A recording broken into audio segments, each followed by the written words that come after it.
नमस्कार। क्या आप भी काफ़ी समय से उपाय करते आ रहे हैं लेकिन उनका असली रिजल्ट आपको देखने को नहीं मिल रहा है? तो ऐसा क्यों हो सकता है?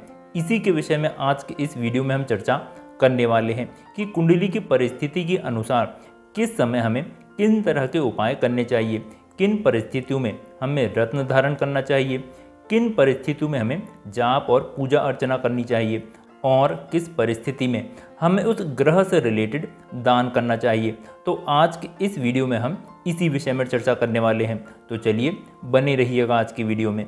देखिए, इसके लिए हमें सबसे पहले ये समझने की आवश्यकता होती है कि हमें किन परिस्थितियों में किस तरह के उपाय करने की आवश्यकता होती है, हमें कब ग्रहों के दान करने की आवश्यकता होती है, कब उनके रत्न पहनने की आवश्यकता होती है और किन परिस्थितियों में हमें जाप और पूजा अर्चना करने की आवश्यकता होती है और किन ग्रहों के लिए किन रत्नों को पहनना चाहिए, किन वस्तुओं का दान करना चाहिए और किस ग्रह के लिए किस विशेष डेटी की पूजा करना चाहिए।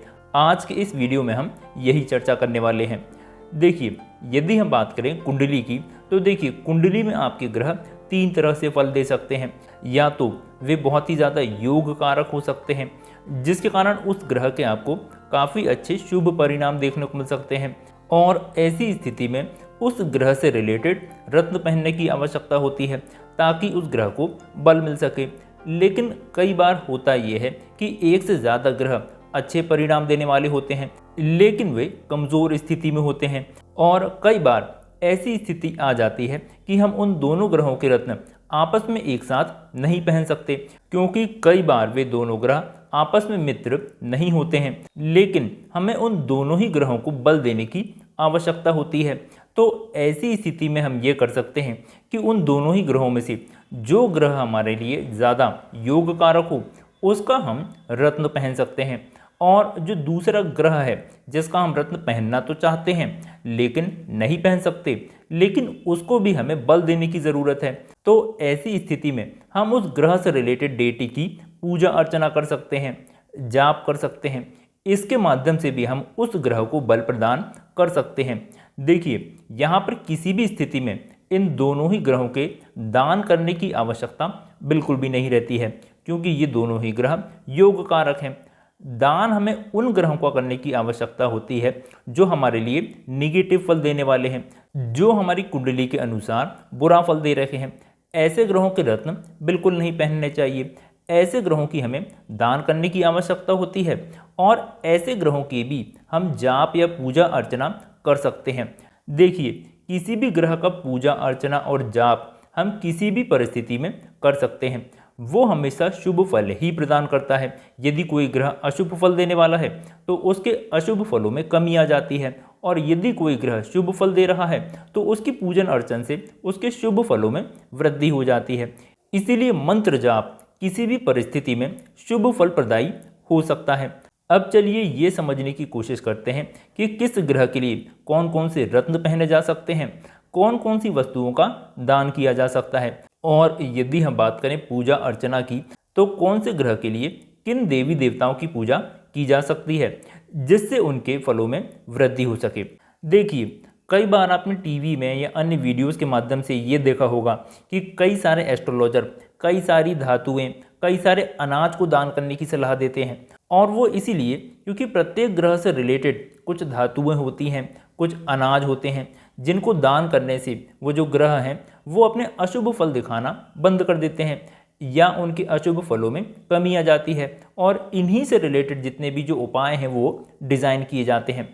तो चलिए अब हम ये समझने की कोशिश करते हैं कि कौन से ग्रह के लिए कौन से देवी या देवता की पूजन अर्चन की जानी चाहिए, कौन से ग्रह की कौन सी धातु होती है, कौन से अनाज होते हैं, कौन सा रंग होता है और कौन सा उनका स्वाद होता है। जी हाँ, प्रत्येक ग्रह का अपना एक स्वाद होता है। जैसा कि हम सब जानते हैं आयुर्वेद में 6 रस कहे गए हैं, जैसे मीठा, कसैला, खट्टा इत्यादि।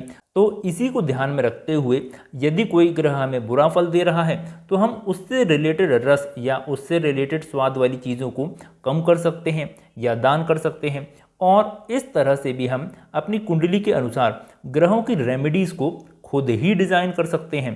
तो चलिए अब हम एक एक करके सभी ग्रहों की सभी बातों के बारे में चर्चा करते हैं। सबसे पहले यदि हम बात करें सूर्य देवता की, जो कि ग्रहों के राजा माने जाते हैं, तो सूर्य देवता के जो अधिष्ठाता देवता हैं वो रुद्रदेव हैं। और यदि हम बात करें अनाज की, तो सूर्य देवता से रिलेटेड अनाज गेहूं को माना जाता है।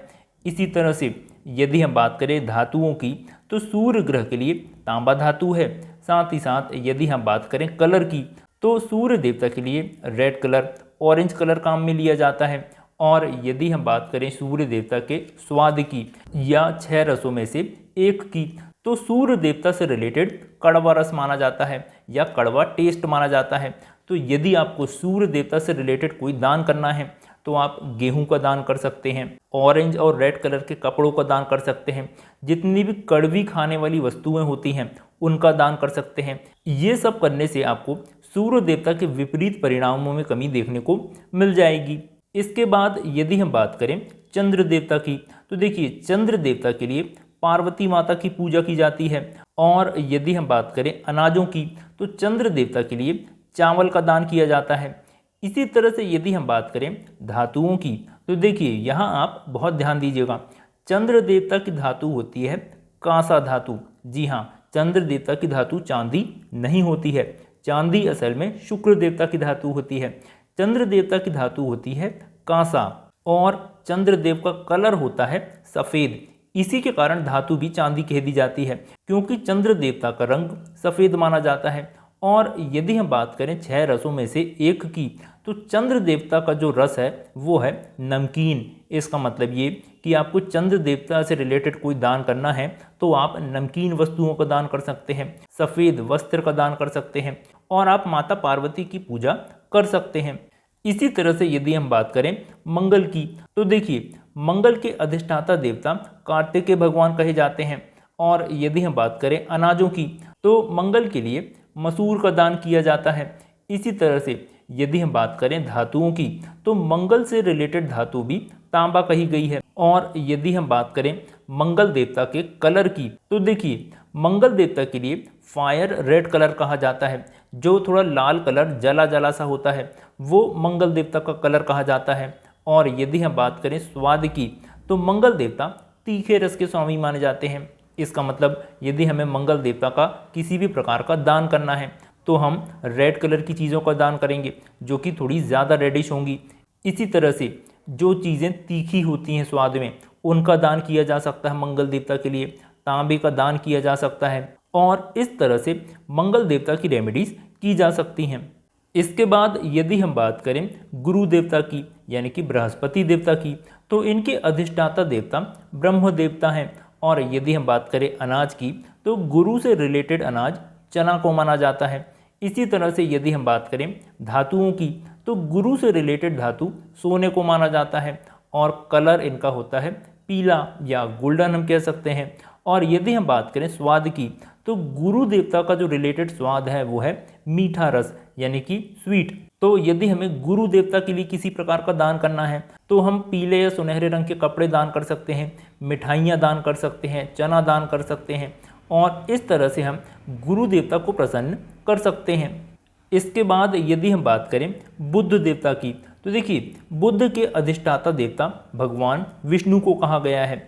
और यदि हम बात करें इससे रिलेटेड अनाज की, तो बुध से रिलेटेड अनाज मूंग को कहा गया है। और यदि हम बात करें इसकी धातु की, तो देखिए बुध से रिलेटेड जो धातु है वो मरकरी यानी कि सीसा को कहा गया है और इससे रिलेटेड कलर हो जाएगा ग्रीन कलर। और यदि हम बात करें स्वाद की, तो देखिए बुध ग्रह सभी तरह के जो मिले जुले स्वाद हैं उसको डिनोट करता है। तो यदि आपको बुध देवता से रिलेटेड दान करना है तो आप मरकरी दान कर सकते हैं। अब मरकरी कैसे दान करेंगे, तो देखिए आप थर्मामीटर दान कर सकते हैं, हरे रंग के कपड़े दान कर सकते हैं और इस तरह से आप बुध देवता की रेमेडी कर सकते हैं।